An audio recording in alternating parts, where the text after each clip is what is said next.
ओम गण गणपते नमः। आज अपने सुनेंगे वाल्मीकि रामायण अयोध्या कांड का आगे का सर्ग।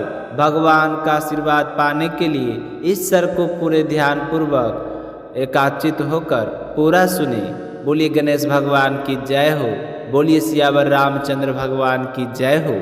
सुमंत जी जो महाराज दशरथ के परम विश्वासी और श्री राम के सेवक थे, करुण स्वर में प्रभु श्री राम से प्रार्थना करने लगे, प्रभु मैं अयोध्या आपकी अनुपस्थिति में नहीं लौट सकता।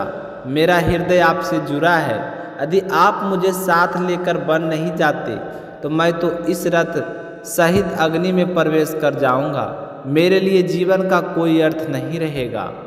वन में आपकी तपस्या में जो भी विघ्न डालने आएगा, मैं इस रथ द्वारा उसे दूर भगा दूंगा।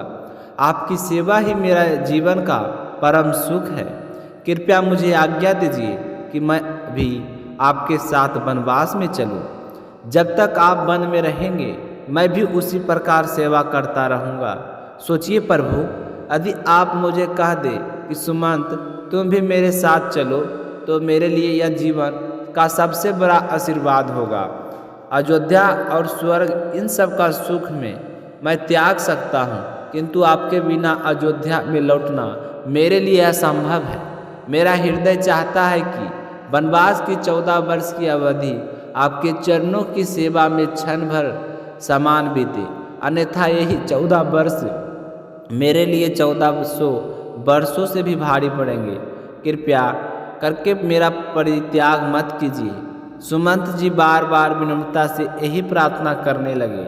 श्री राम करुणामयी और गंभीर वाणी से में बोले, सुमंत जी आपके हृदय की भक्ति और स्नेह मैं भली भांति जानता हूँ, किंतु आप अयोध्या अवश्य लौटे। जब आप नगर पहुँचेंगे तो माता कैकेयी को विश्वास होगा कि श्री राम वन चले गए। यदि आप मेरे साथ रहेंगे तो उसे अंशय से होगा और वह यह सोच सकती है कि महाराज दशरथ ने उसे धोखा दिया। मैं ऐसा कभी नहीं चाहता। मेरा उद्देश्य यही है कि भरत को अयोध्या का राज सहज रूप से प्राप्त हो जाए और सब धर्म समस्त रीति से उनका राज अभिषेक हो। आप माता पिता और अयोध्यावासी को मेरा संदेश दीजिए और उन्हें संतावना दीजिए कि छोटे मन की बातें जैसे अग्नि में प्रवेश करना, ऐसी बातें कभी मत कीजिए। राम जी ने सुमंत्र को बार बार समझाया और संतावना दी तो श्री राम ने निषाद राजगुह की ओर देखा और कहा, मित्र यह वन स्थान मेरे लिए उपयुक्त नहीं है, क्योंकि यहाँ लोगों को आना जाना अधिक है। मुझे निर्जन वन में जाकर तपस्वियों का व्रत कर ग्रहण करना होगा। इसके लिए मुझे जटा धारण करनी होगी। कृपया वर का दूध ला कर दो। गुह तुरंत वर का दूध ले आया और श्री राम और लक्ष्मण ने उसी से अपनी जटाएं गूंथी और वे दोनों तपस्वी के समान दिव्य प्रतीत होने लगे। बलकल वस्त्र और जटामंडल से वे अत्यंत तेजस्वी दिखाई दिए। श्री राम ने निषाद राज को राज्य रक्षा के विषय में सावधान रहने की आज्ञा दी और फिर माता सीता तथा लक्ष्मण के साथ गंगा तट पर पहुँचे। वहाँ नौका खड़ी थी। श्री राम ने लक्ष्मण से कहा, भाई पहले सीता जी को नाव पर बैठा दो, फिर तुम भी बैठना और अंत में मैं आऊँगा।